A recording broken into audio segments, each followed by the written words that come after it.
Hello everybody, this is Sandeep Jain और मैं आपके सामने एक बार फिर से उपस्थित हूं एक नए वीडियो लेक्चर के साथ में। और आज हम लोग पढ़ेंगे बिहार बोर्ड के बहुत ही इंपॉर्टेंट चैप्टर, और जो कि फर्स्ट चैप्टर है हमारे आपके रेनबो बुक का, और वो है इंडियन सिविलाइजेशन एंड कल्चर, जो कि लिखा गया है महात्मा गांधी के द्वारा। महात्मा गांधी जो कि हमारे राष्ट्रपिता हैं, और उनके लिए मैं बहुत ज्यादा और क्या बताऊं, आप सब जानते हो, इसलिए डायरेक्टली हम लोग सीधा चैप्टर पे जंप करते हैं और ये देखते हैं कि इस चैप्टर में उन्होंने क्या कहा है भारतीय सभ्यता और हमारे संस्कृति के बारे में। जैसा कि हम सब जानते हैं कि भारतीय सभ्यता और संस्कृति का कोई दूसरा सानी नहीं है, कोई दूसरा कंपैरिजन ही नहीं है, क्योंकि यही वो सभ्यता और संस्कृति है जो कि आज सदियों से चलती आ रही है, और आज भी हम अपनी परंपराओं को, हमारे जो विचारधाराएं हैं उसको बरकरार रखे हैं। और इस सारी चीजों का बहुत अच्छे से इस चैप्टर में उन्होंने बताया है। तो चलिए let's get started with our like the summary of this very chapter, that is Indian civilization and culture. Okay, तो भारतीय सभ्यता के बीज हमारे पूर्वजों के द्वारा बोए गए थे। इसके जो बीज है वो पूर्वजों के द्वारा बोए गए थे। आज जो हम देख रहे हैं कि हमारी सभ्यता जिस स्थिति में है, वो आज हमारे पूर्वज, हमारे एंसेस्टर्स जो भी हमें दिए हैं उसी को हम आगे बढ़ा रहे हैं, और ये हमारा फर्ज बनता है, हमारा कर्तव्य है ये हमें। इसके नींव इतने मजबूत हैं कि दुनिया की कोई भी ताकत इसे रोक नहीं सकती, इसको गिरा नहीं सकती, इसको डिगा नहीं सकती। बहुत सी सभ्यताएं आई, उन्होंने कहा है इस चैप्टर में कि बहुत सारी सभ्यताएं आई, और जैसे कि रोम की सभ्यता, ग्रीक की सभ्यता, फराहो की सभ्यता, मिस्र की सभ्यता, लेकिन सब खत्म हो गई। लेकिन आज हमारी सभ्यता ऐसे ही विद्यमान है जैसे कि पहले थी। आज भारत में आप जब देख सकते हो कि आपने वो गाना सुना होगा, जहां पांव में पायल, हाथ में कंगन, हो माथे पे बिंदिया, it happens only in India. तो these things we can find only in India. अगर आप विदेश जाते हो तो ये सारी चीजें अब नहीं मिलती है। Like people, you know what, they are very forward over there, they think that they are forward, but actually they are not. They have forgotten their culture. वो अपने कल्चर को, अपनी परंपराओं को, अपनी सभ्यताओं को पूरी तरह से भूल चुके हैं। ओके, चलिए अब आगे बढ़ते हैं। नाउ अक्सर हम पर ये असभ्य, अज्ञानी और परिवर्तनहीन होने का एक तरह का तमगा लगते आया है।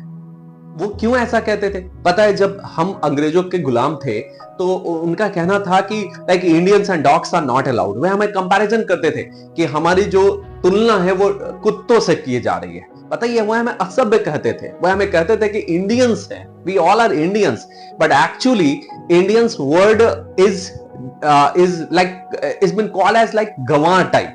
ओके, बट हम ऐसा है नहीं।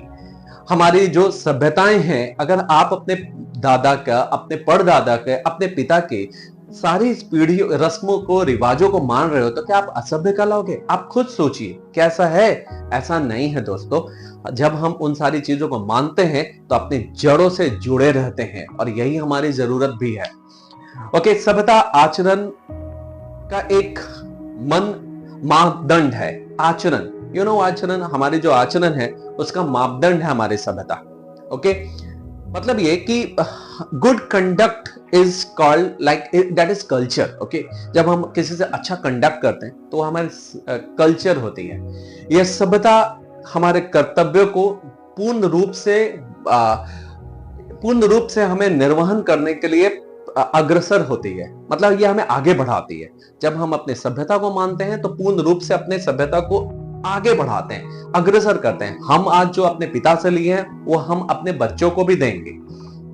ठीक है, आज मैं जब आपको बता रहा हूं इस इंडियन सिविलाइजेशन के बारे में, जिसके बारे में शब्द ही नहीं है दोस्तों, मैं क्या बताऊं आपको उनको, क्योंकि इसमें वो सारी चीजें हैं जो हमारे ऋषि मुनि, हमारे जो ज्ञानी पुरुष, हमारे शिक्षाविद जो हमें दिए हैं, और ये सारी चीजें देकर उन्होंने हम पे बहुत बड़ा उपकार किया है कि आज हम उस जड़ों से जुड़ने के लिए बहुत ही अग्रसर हो पाए हैं, बहुत अपने आप को प्रेषित कर पाए हैं।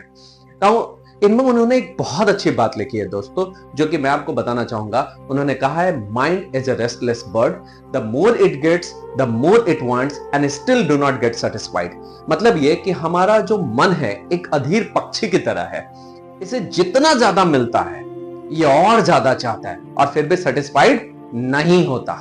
आप खुद सोचो, यही वो लाइन है जो बार बार आता है। मैं फिर से इस लाइन को रिपीट कर रहा हूं दोस्तों, mind is a restless bird, the more it gets the more it wants and still do not get satisfied.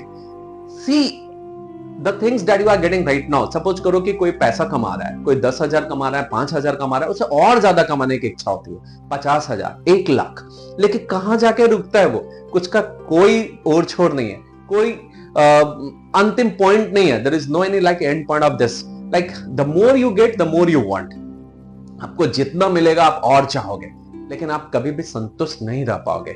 इसलिए माइंड रेस्टलेस बर्ड कहा गया, रेस्टलेस जो कभी रेस्ट ही नहीं करता। आप सोच लो, आप जब नींद में भी रहते हो तो ये सोचते हो कि मैं क्या ऐसा करूं ताकि हमारा बहुत पैसे हो जाए, धन हो जाए हमारे पास।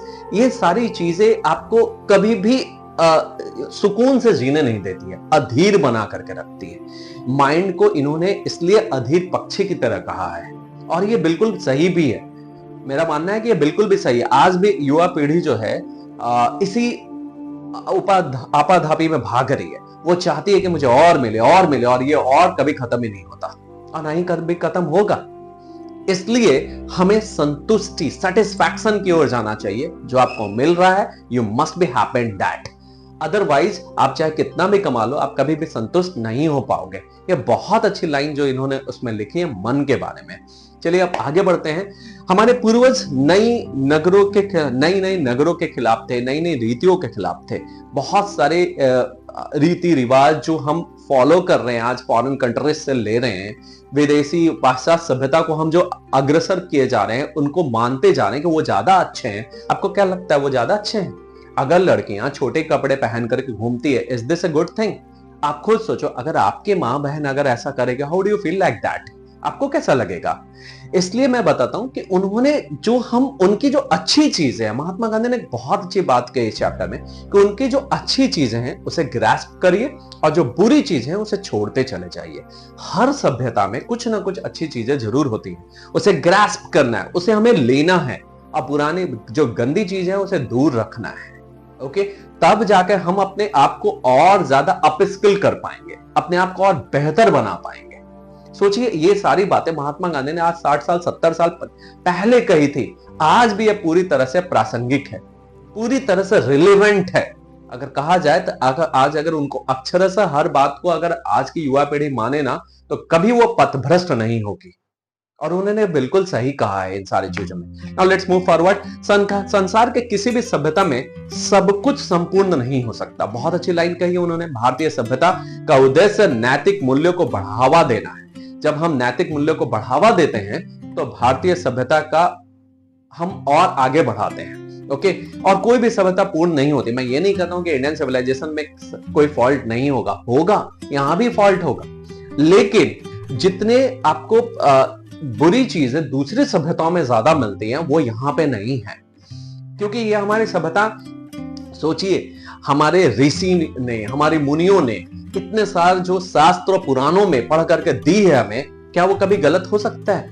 नहीं। नाउ पाश्चात्य सभ्यता भौतिकवादी सभ्यता है। भौतिकवादी का मतलब समझते हैं दोस्तों, मैटेरियलिस्टिक सभ्यता। मैटेरियलिस्टिक का मतलब मटेरियल के पीछे भागना। मटेरियल के पीछे भागना मतलब थिंग्स के, चीजों के पीछे भागना। जब हम चीजों के पीछे भागते हैं तो क्या हमारी इच्छाएं कभी पूर्ण होगी? इच्छाएं अनंत हैं।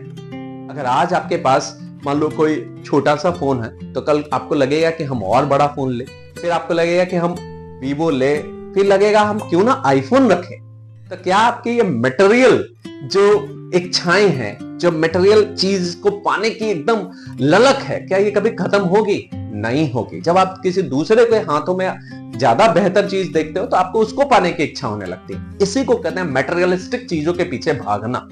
और महात्मा गांधी इसके बिल्कुल खिलाफ थे। शायद वो सही थे, क्योंकि आप खुद सोचो, जब हम दूसरों की अच्छी चीजों के पीछे भागते हैं तो हमारा मन जो है बिल्कुल अधीर होने लग जाता है, उसे पाने के लिए पागल सा हो जाता है, और फिर आप परेशान हो जाते हो, फिर आप स्ट्रेस्ड रहते हो। भारतीय सभ्यता में निश्चित ही कोई अदृश्य शक्ति है जो हमें आज तक इसे जिंदा रखे हुई है, और वो अदृश्य शक्ति जानते हैं क्या है? हमारे बुजुर्गों का, हमारे पूर्वजों का आशीर्वाद, हमारे पूर्वजों का दिया गया ये उसूल, ये रस्म, ये रिवाज हमारे पूर्वजों के द्वारा दिया गया ये संस्कृति जिसे हम आज भी मेंटेन किए हैं और हमारे बड़े बूढ़े आज भी इसे मेंटेन किए हैं। उनका कहना भी था, महात्मा गांधी का, कि भारतीय सभ्यता गांवों में बसती है। गांव के लोग जितने बेहतर तरीके से हमारे सभ्यता और संस्कृति को आगे बढ़ावा देते हैं, शायद ही शहर के लोग अब कर पा रहे हैं। शहर के लोग धीरे धीरे पाश्चात्य होते जा रहे हैं। They are like moving towards the western civilisation, और हम उसे फॉलो कर रहे हैं। हम ये मानते हैं कि हमारे पास ये चीज जो है, हम जानते हैं कि ये चीज जो हमारे पास है वो हमें बहुत ज्यादा अधीर बना रही है, फिर भी हम उसे मानने को तैयार नहीं हो पा रहे। हमें यह लगता है कि हमें वो बस चाहिए बाय हुक और बाय क्रुक। रुको, एक चीज और अंत में उन्होंने एक बहुत अच्छी बात कही है कि जब हम अपनी चाहतों को बढ़ाते हैं, अपनी चाहतों को ज्यादा इनलार्ज करने की कोशिश करते हैं, तो हम अपने मूल उद्देश्यों से पीछे हट जाते हैं। हम अपनी सभ्यता और संस्कृति का हनन करना शुरू कर देते हैं। ओके, क्योंकि चाहते ही ऐसी होती है जो कभी खत्म नहीं होती। और इन चाहतों का कोई अंत है क्या? आपको खुद लगता है कि कोई अंत है? हमारे डिजायर्स कभी फुलफिल होते हैं? इच्छाएं अनंत है, और इन अनंत इच्छाओं को पूरा करने के लिए आपका पूरा जीवन इसमें चला जाता है और फिर भी वो समाप्त नहीं होती। आप देख सकते हो कि जब बूढ़ा व्यक्ति हो जाता है तो उसकी चाहतें और बढ़ जाती, और ये चाहते, सोचिए, वो अपने अंतिम क्षण गिन रहा है जीवन के, फिर भी चाहत खत्म नहीं हो रही है। तो आपको क्या लगता है कि जब आप अपने लाइफ को इस तरह से जियोगे तो क्या आप संतुष्ट हो पाओगे खुद से, अपने लाइफ से? Can you be ever satisfied with your life if you live like that? Never. Okay, so we must have to adopt the linear principle, the principle that our ancestors had given to us। वो सारे सिद्धांत जो हमारे पूर्वज हमें दिए हैं उसे हमें अपनाना होगा।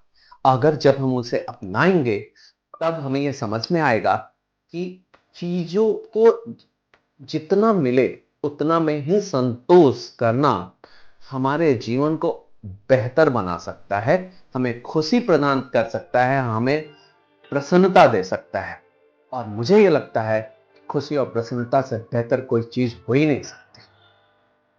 ओके, तो महात्मा गांधी ने हमारे जीवन का एक बहुत ही बड़ा दर्शन दिया है, बहुत बड़ा उद्देश्य बताया है कि कैसे आज की युवा पीढ़ी अपने आप को सेटिस्फाइड, हैप्पी और एक बेहतर जीवन जीने के लिए क्या हमें अपनाना चाहिए। इन सारी चीजों को हमें फॉलो कर करके जीवन में आगे बढ़ें, और ये सारी चीजें हमारे पूर्वज, जो कि हमारे महात्मा गांधी भी थे, हमें दिए हैं। आपके माता पिता, हमारे माता पिता, सबने दिया है। उन सब चीज को हमारे दोस्तों फॉलो करिए और जीवन में आगे बढ़िए।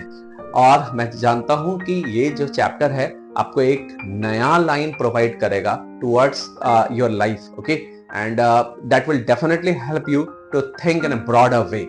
So that's all for today, and we will meet in the very next video with a new chapter and with a new broadcast.